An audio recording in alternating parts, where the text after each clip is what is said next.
ఇది Congress vote bank politics కోసము ఈ ఇన్ఫిల్ట్రేటర్స్ని ప్రొటెక్ట్ చేస్తూ ఉంది అని చెప్పేసి ఎలిగేషన్ చేశారు. సో ఇది ఎంతవరకు వాస్తవం అంటారు? అంటే 2026లో జరగబోయేటువంటి ఎన్నికల పైన ఈ వ్యాఖ్యలు కాంగ్రెస్కి ఎంత మైనస్ చేసేటువంటి అవకాశం ఉన్నాయంటారు? అది మొత్తం అసలు ఎంతవరకు వాస్తవం? అస్సాంలో కాంగ్రెస్ పైన దాడి చేస్తున్నారు. ఆ విషయంలో అంటే ఇన్ఫిల్ట్రేటర్స్ కు, బంగ్లా చొరబాటుదారులకు అస్సాంలోనేమో కాంగ్రెస్, బెంగాల్లోనేమో మమతా బెనర్జీ, వీళ్ళిద్దరి సహకారం ఉంది. ఎందుకంటే వాళ్ళ ఓట్ బ్యాంక్ పైగా ఎస్ఐఆర్తో ఈసారి డిలీట్ అయ్యేటువంటి నెంబర్ అంతా కూడా ఆల్మోస్ట్ బంగ్లా చొరబాటుదారులు, అక్రమ ఓటర్ల యొక్క తొలగింపు జరుగుతూ ఉంది. కనుక మమతా బెనర్జీ భయపడుతుంది. కాంగ్రెస్ కు ఇది తప్పదు. కాంగ్రెస్ పైన మొదటి నుంచి ఈ అనుమానాలు ఉన్నాయి. దాని కారణంగానే ప్రజలు తొలగించారు కాంగ్రెస్ ను. కనుక కాంగ్రెస్ ఈ నిందను భరించక మానది. ఇప్పుడే కాదు, చాలా కాలం నుంచి కూడా ఆసు ఉద్యమం కూడా కాంగ్రెస్ పైన జరిగింది. ఉద్యమం అస్సాం గణ సంగ్రామ పరిషత్ ఏజీపీ అని చాలా పెద్ద విద్యార్థి ఉద్యమం జరిగింది. ఏది అక్రమ చొరబాటుదారులకు వ్యతిరేకంగా ఓటర్ లిస్ట్ లో పేర్లు తీయాలని చెప్పేసి అప్పట్లో జరిగినటువంటి గొడవ. అది తీయకుండానే ఎన్నికలు నిర్వహించింది ఇందిరాగాంధీ, తర్వాత రాజీవ్ గాంధీ కూడా. కనుక దాంతో ఇప్పటికీ ఆ ప్రజల్లో అనుమానాలు ఉన్నాయి. కాంగ్రెస్ వీళ్ళకి సహకరిస్తుందని ఉంది. దీని దెబ్బ తప్పకుండా ఉంటుంది. అందుకే ఆయన ఆ దాడి, పొలిటికల్ దాడి కూడా చేస్తూనే ఉన్నారు.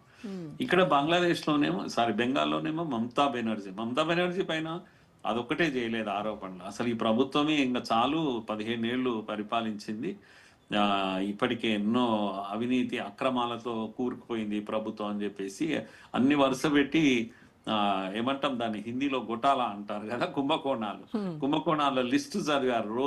రోజ్ వ్యాలీ చిట్ ఫండ్ దగ్గర నుంచి ఎస్ఎస్సి గొటాలా, నగరపాలిక భర్తీ గొటాలా, ఆవుల దొంగతనం కూడా, రేషన్ కార్డు పీడిఎస్ గొటాలా అని చెప్పేసి ఇటువంటివి ఒక 20-30 లిస్టు చదివాడు ఆయన. దాంతో మంత్రులు అందరూ జైల్లో ఎంతమంది ఉన్నారు అని చెప్పేసి వాళ్ళ లిస్టు చదివాడు. ఒకటి స్థానిక పార్థక్ చటర్జీ అని, జ్యోతి ప్రియ అని, అనుభవ్ మండల్ అని చెప్పేసి, జీవన్ కృష్ణ అని చెప్పేసి, మాణిక్ భట్టాచారి, ఇలాంటి పేర్లన్నీ వీళ్ళంతా జైల్లో ఉన్నారు. ఎవరు? మంత్రులు, ఎమ్మెల్యేలు, మమతా బెనర్జీ యొక్క మనుషులు. కనుక మీరు ఇంకా అవినీతి లేదు మా దగ్గర అని ఎట్లా చెప్పగలుగుతారు అని.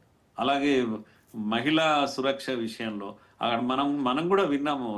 చాలా పెద్ద RG Kar medical college rape case గురించి, సందేశ్ కాళీ గురించి, దుర్గాపూర్ మెడికల్ కాలేజ్ గురించి, ఇవన్నీ కూడా రేప్ కేసులు ఇవన్నీ కూడా. కనుక మమతా బెనర్జీ అండర్లో మహిళలకు సురక్ష లేదు, రక్షణ లేదని చెప్పేసి చాలా తీవ్రంగానే దాడి చేశారు. కానీ అన్ని నిజమే, ఇవన్నీ కూడా మన కళ్ళ ముందు జరిగినటువంటి ఘటనలు.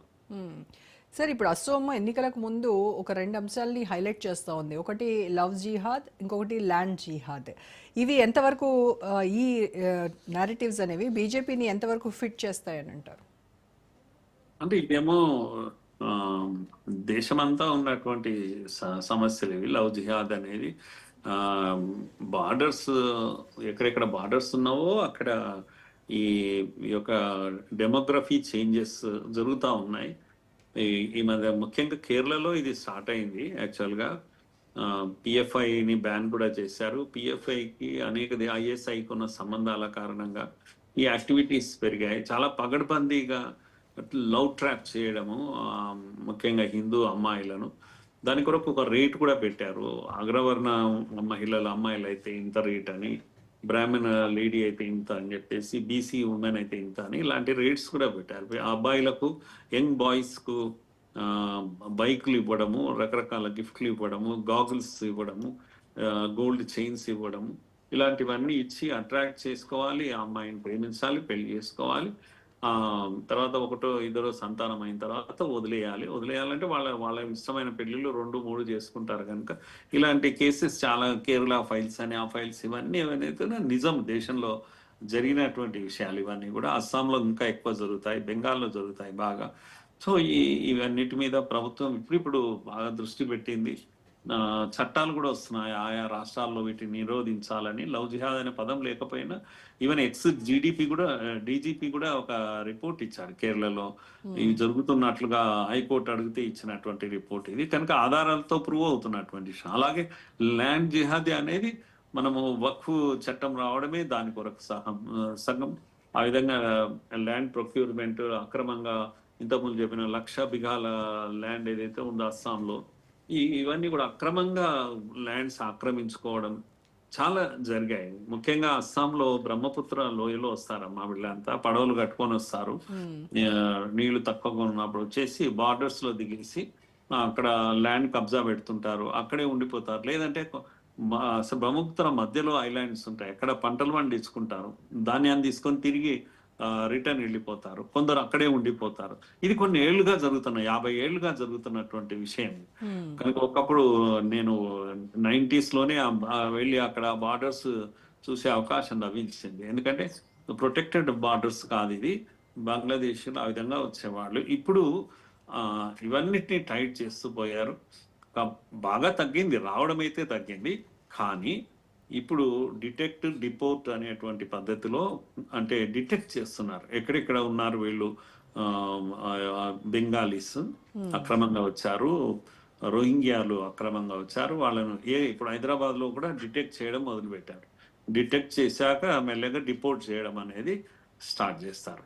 కనుక ఇది నిన్న కూడా ఆయన పబ్లిక్ గా చెప్పాడు. ఇదంతా కూడా దేశంలో ఎక్కడ ఉన్నా సరే భారతదేశ భద్రత కోసం మేము ఒక్కొక్కరిని చున్చునికే అని అన్నారు. వెతికి పట్టుకొని మేము పంపిస్తాం అనేటువంటి విషయం పబ్లిక్ ఎలక్షన్ ఇష్యూగా చేశారు అమిత్ షా. కనుక ఇది ఛాలెంజే అవుతుంది, కాంగ్రెస్ కూడా ఛాలెంజ్ అవుతుంది. ఆన్సర్ అన్నా ఇచ్చుకోవాలి, లేదు మేము అందులో లేమన్నా చెప్పుకోవాలి, లేదంటే వాళ్ళు కూడా భవిష్యత్తులో దీనికి కట్టుబడి ఉండాలి. మమతా బెనర్జీ చాలా వీక్ వికెట్ పైన ఉంది, ఎందుకంటే ఆమె వీటన్నిటిని పెంచి పోషించింది. ఈవెన్ అక్కడ ప్రెస్టీజియస్ దుర్గా పూజలను కూడా ఆమె నిర్లక్ష్యం చేసింది, అంటే ఆ ముస్లింలను అపీస్ చేయడానికి.